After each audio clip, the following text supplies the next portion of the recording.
Well, there's an unhappy dog in my midst, but I still have my WR250X in case you've been wondering, or in case you didn't even know I had it in the first place. But I am selling it, and today we're going to talk about why. But first, one last cold start.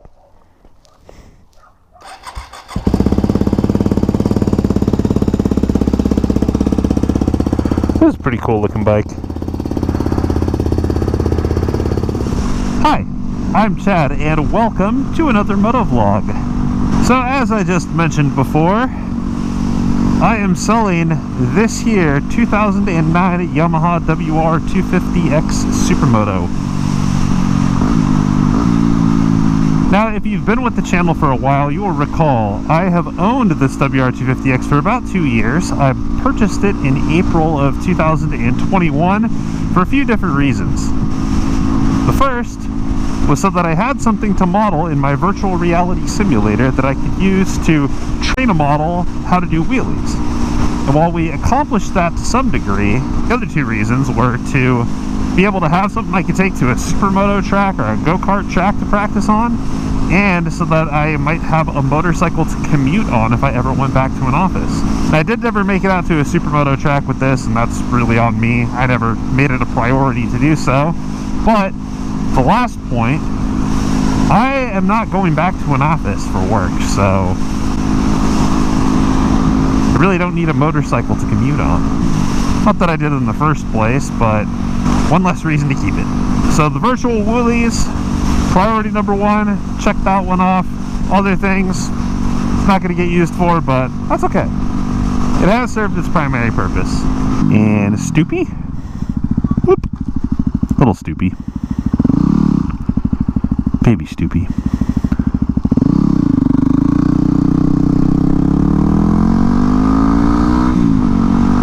And started out of second gear because I'm a silly boy. So as you can see, the brakes work very well. But yeah, at the end of the day, those bikes really just been sitting in my garage, especially since I've moved out here to the Temecula Valley area, which you may find kind of surprising because although the roads are much bigger and more open than the roads back where I came from, there are a ton of trails and lots of off-road adventuring to be had. But that's not really what I do, and as appealing as it does sound, I just don't have the time for it. And having accomplished that virtual woolly goal, and not really feeling like I get a whole lot of value out of this bike in that regard anymore, I don't really see a need to keep it. It's just taking up space in my garage, and I just had to renew the registration on it, and I was like, man, 150 bucks for registration for a motorcycle that I haven't touched in months. What am I doing here?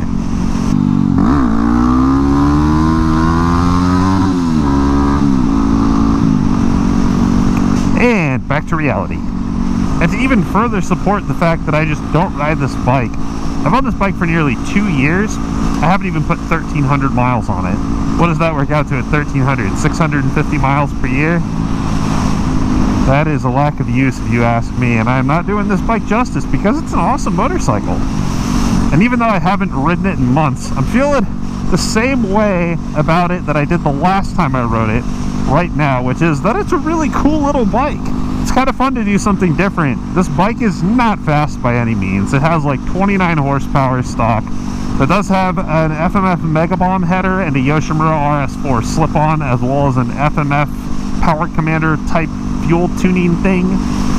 So it might make a little bit more than 29 horsepower and 17.5 foot-pounds of torque, which is what this 250cc single-cylinder engine is rated at from the factory. But it's not much more than that. Not much to make a difference probably with my big boy self. But again, it is kind of fun to just cruise around on this thing and see the sights. To have a bike that isn't going to shock you with the power at any point. This is about as stark of a contrast as you can get coming from my Tuono V4 factory. You turn the throttle and we're in 5th or 6th gear right now, and not much is happening right now, but this bike does top out at like 90 miles an hour anyways, so Yeah, that was 6th gear. Oh, see, it's going so slow that you get passed by cars. But that's okay. Nobody in their right mind would buy this motorcycle if they wanted a bike to go fast on. This is just not that bike. But it does actually handle pretty well, and the suspension is somewhat adjustable. The shock is fully adjustable, compression, rebound, and preload. The forks, on the other hand, are compression and rebound only, no preload, so the springs are kind of soft. They're really good, I think, for road riding. The only place I can see them being kind of an issue in terms of softness is if you're really trying to carve up a canyon with this thing, or if you were to take it to a go-kart track. Then it would be too soft. But for everything else, it's pretty good. A lot of the roads out here are not in the best of shape, and watching this video does not do it justice. The playback doesn't really record it, unless you can maybe see the bike bouncing around a bit. But this does a pretty good job of soaking up a lot of the bad bumps and inconsistencies in this road, of which there are plenty. So good little bike to adventure on locally for sure, especially if you want a bike that can do well on both the tarmac as well as in the dirt. And of course, it's not going to be the best in the dirt because it has sport bike tires, but it's going to be a lot better than a super sport bike or a Hybrid Naked. So good all-around bike if you're looking to do a little bit of everything and don't need a bike that's the best at one thing in particular. So in the time that I've owned this bike, I have done some maintenance to it, of course, taking good care of it, as I do with all of my machines. The oil has been changed twice in 1,300 miles, and I'm about to change it again before I list it up for sale, just to give the owner some additional peace of mind that they don't have to do anything but basic chain maintenance and check their tire pressures and check your oil, because it is good to be in the practice of checking your oil regularly. Very easy thing to do that can potentially save you tons of money. But this bike's never really burned oil. I mean, I haven't put enough miles on it to really be able to say, but I mean, I've never had to top it off after I've changed the oil, so that's good.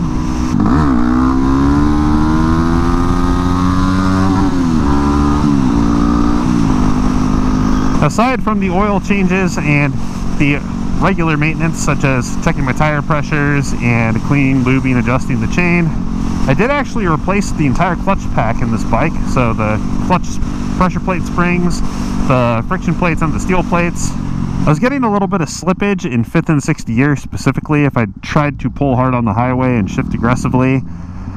And I think it was because the clutch springs actually were really worn. The plates looked fine when I took them out. I was kind of surprised actually, because I figured that was going to be the culprit. But I compared the new springs that I got with my Barnett clutch kit with the old ones, and the old ones were noticeably more squished.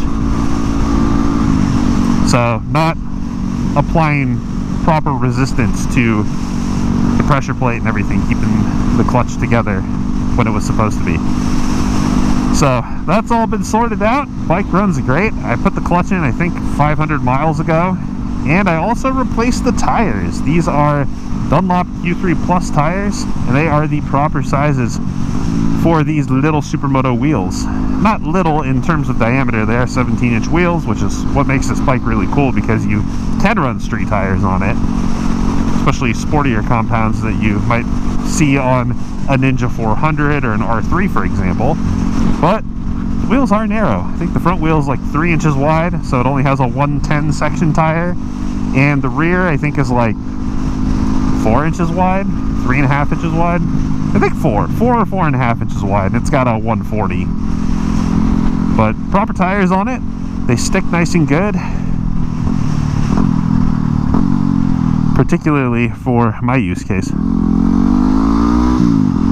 of just putting around here and doing basic stuff.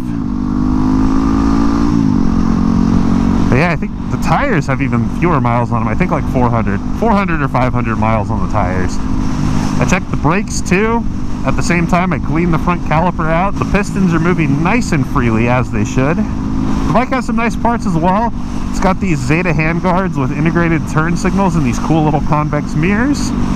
The headlight has an HID in it. Also have a fender eliminator kit on here with an LED taillight and LED turn signals. Then we've got stainless steel braided brake lines. So the brake feels very good, both front and rear.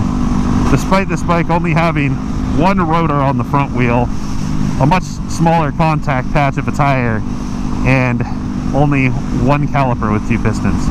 Still stops pretty well. Obviously not as well as a super sport bike with 2 rotors and 2 calipers on the front wheel, which are probably 4 piston calipers, but for the kind of speeds that this thing can travel at, it's plenty. So on this ride, I should have just cracked 12,800 miles, so it's still pretty low mileage, and these Yamaha engines are really great. Valve clearance check isn't even recommended for this motor until 24,000 miles. And as far as I can tell, it runs great. Power is nice and smooth and linear, although there's not much of it. Shifting is super smooth. It does what you would expect it to. So tomorrow, changing the oil, cleaning, lubing, adjusting the chain, checking the tire pressures, and gonna clean her up overall and get some good photos for an OfferUp slash Craigslist slash Facebook Marketplace post. I bet I could make it up that hill if you knew what you were doing. Probably not with these tires, but with a set of semi-knobby tires, you could probably make it up that hill. I can't though, but you could. So once I do have the bike listed for sale, I'll go ahead and drop a link to the listing down in the description below. I will leave that link in there for as long as it takes me to sell the bike, or at least as long as I have it listed. I'd like to get $5 grand for it, but we'll see what happens. This is a pretty rare bike, actually. It's a 2009 Yamaha WR250X again, so full factory supermoto from Yamaha. It's not a converted WR250R. It came with the 17-inch wheels made by DID. The suspension's a little bit stiffer too, just sprung a little stiffer and a little bit less travel, as this is designed for supermoto use and not exclusively for trails and getting to and from trails a little bit on the tarmac. More tarmac oriented. And this is actually a California Black edition. So my understanding is this color combination was only sold in California, so this black bodywork and the black and red and silver livery is all factory and original, and pretty hard to find. There we go. That was a little bit better. You know what? Maybe I should just go and pull over and do a little walk around. Show you exactly what I'm talking about and what we're looking at here.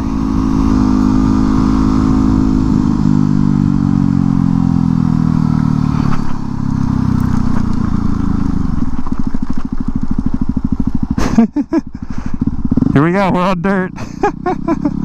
We're doing it. Dirt biking on Q3 Pluses. Love it. Oh, I have no idea what I'm doing here. It's actually some grip though, not bad. Okay, well here we are. It's kind of would have been natural habitat if it were not a 250X, but a 250R. Ah, okay. So this is her. She's a little dirty, but I'm gonna clean her up. Yeah, still a great looking bike if you ask me. Very pretty. So as I mentioned before, I got the FMF Mega Bomb header, Yoshimura RS4 slip-on exhaust, and there is that FMF fuel tuner thing that's underneath the seat. Haven't messed with it before. Bike seems like it runs good, so I figure we'll leave it that way. We've got the Q3 Plus tires, as you can see there. A lot of tread on them. Front and rear. The stainless steel braided line, as well as in the rear, little clutch case cover. But yeah, it's a pretty good looking bike, I think. Just a couple little blemishes, some rash. This is from the previous owner. Said he dropped it doing a little skid in the dirt. But that's about it on this side. Just normal wear and tear, little scuff marks and stuff. But pretty good on the whole. Coming over to the left side. little more rash. That was me. As was this little scrape right here in the stator cover. A little bit of rash over here on the swing arm. And then, don't look, but a little teeny bit under the subframe as well. And on the cap of the muffler. This can be replaced though, but I'm not going to do it. It's not too bad. Gives it a little character. It did go down doing supermoto things after all. As you may recall, again, if you've been with the channel for a while, don't try to do wheelies, even if they are on closed courses, when your clutch is slipping. And all the people going off-roading today, not just me. I wish I could get the wheel to sit straight, but oh, that's about as close as we're gonna get. Ready? Comes the money shot. Bam! Look at that. See, it's a cool bike. I like this thing. I've had fun on it. I plan to have more, and that's not because the bike wasn't fun. Again, just because I didn't ride it enough, but yeah, it's a cool bike. And if you're interested in it, and you're in Southern California, particularly in the Temecula Valley or Inland Empire, or maybe even Orange County or San Diego County, hit me up on Instagram, shoot me a DM, see if we can work something out. Starts up no problem, see? Good old Yamaha.